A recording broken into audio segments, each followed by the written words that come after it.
तर आताची सगळ्यात मोठी अपडेट येते दिल्लीमधून. सोनम वांगचुक यांना आंदोलन स्थळावरून हटवण्यात आलेलं आहे. सोनम वांगचुक यांच्या उपोषणाचा आजचा 21वा दिवस होता, मात्र आंदोलन स्थळावरून त्यांना हटवल्याचं समजतंय.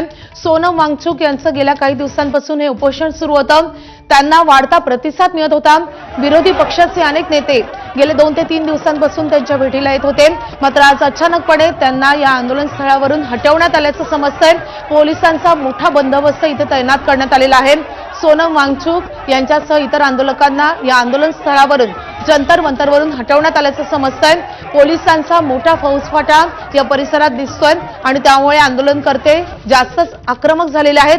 मोठा गोंधळ इथे निर्माण झालाय. अचानकपणे पोलिसांचा मोठा फौजफाटा इथे दाखल झाला आणि त्यानंतर या स्टेजवरून सोनम वांगचुक यांना हटवण्यात आलेलं आहे. सोनम वांगचुक यांना पोलिसांच्या या कारवाईनंतर इथून हटवण्यात आलेलं आहे. 21व्या दिवशी आता दिल्ली पोलिसांनी मोठी कारवाई केली आहे.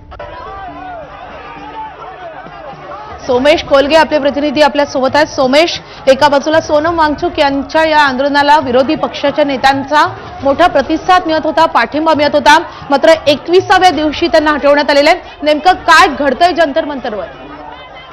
निश्चितच पोलिसांनी ही कारवाई करत एक प्रकारे सोनम वांगचुक यांना इस्पितळामध्ये दाखल करण्यासाठी म्हणून ताब्यात घेतलेला आहे.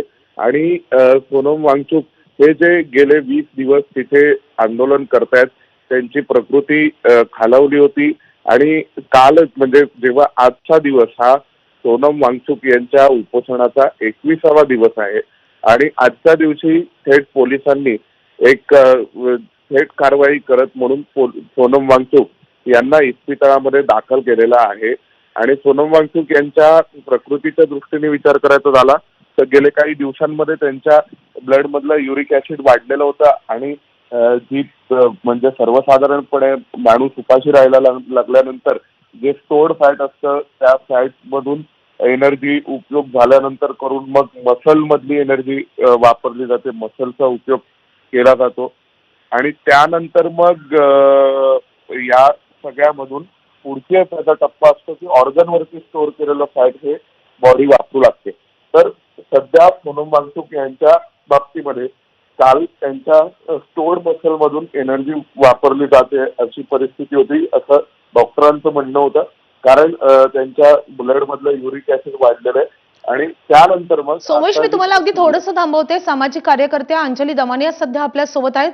अंजलीताई, मोठी बातमी येते जंतर मंतरवरून. 21व्या दिवशी अशा रीतीनं मोठा फौजफाटा जंतर मंतरवर दाखल झालाय आणि त्यानंतर सोनम वांगचुक यांना हटवण्यात आलेलं आहे. तुमची प्रतिक्रिया? मला ही अगदी अपेक्षित होतं की यांना 20 तारखेचा मोर्चा कुठच्याही पद्धतीने हे होऊ देणार नाहीत आणि त्यासाठी हे पूर्ण ताकद लावून मी एक्झॅक्टली हेच अभिजितला सांगितलं की ते उचलतील आणि हॉस्पिटलाइज करतील 17 किंवा 18 तारखेला.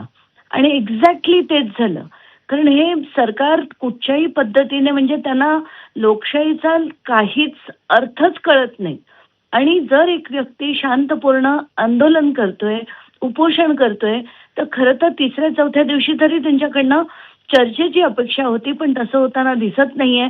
उलट त्यांनी 20-21 दिवस त्यांच्याकडनं उपोषण करून घेतलं आणि नंतर जबरदस्ती स्वतःच्या स्वार्थासाठी त्यांना उचलून हॉस्पिटलाइज केलं. किती किती किती निष्ठुर, किती कठोर सरकार आहे, त्याला की आता अर्थच उरलेला नाहीये, अर्थच नाही. म्हणजे संताप होतोय माझं हे ऐकून की बिचारे 20-21 दिवस बसले आहेत, त्यांच्याशी चर्चा करायचं सोडून बघत नाही आणि आज आता त्यांना उचलून. म्हणजे अंजलीताई, आपण बघतोय गेल्या काही दिवसांपासून विरोधी पक्षाच्या नेत्यांचा मोठा प्रतिसाद या आंदोलनाला मिळतोय. त्यांची भेट घेतली जाते, त्यांच्या या आंदोलनाला पाठिंबा मिळतोय. यामुळेच हे अशा रीतीने आंदोलन दडपण्याचा प्रयत्न होतोय. अगदी अगदी त्यांना आता भीती वाटत होती की 20 तारखेला रौद्र रूप बघायला मिळेल, म्हणूनच त्यांना आज हॉस्पिटलाइज करून टाकलं की याच्या पुढे आंदोलनच नको. आता आपली 20 तारखेला पार्लमेंटचं सेशन चालू होतोय, तेव्हा कुठलाही अडथळा नको, आपल्याला धुडगूस घालायचा आहे, यासाठी हे सगळं केलं गेलं. मला अतिशय राग येतोय आता. अंजलीताई, धन्यवाद या प्रतिक्रियेसाठी. तर उपोषणाच्या 21व्या दिवशी सोनम वांगचुक यांना रुग्णालयात हलवण्यात आलेले आहे.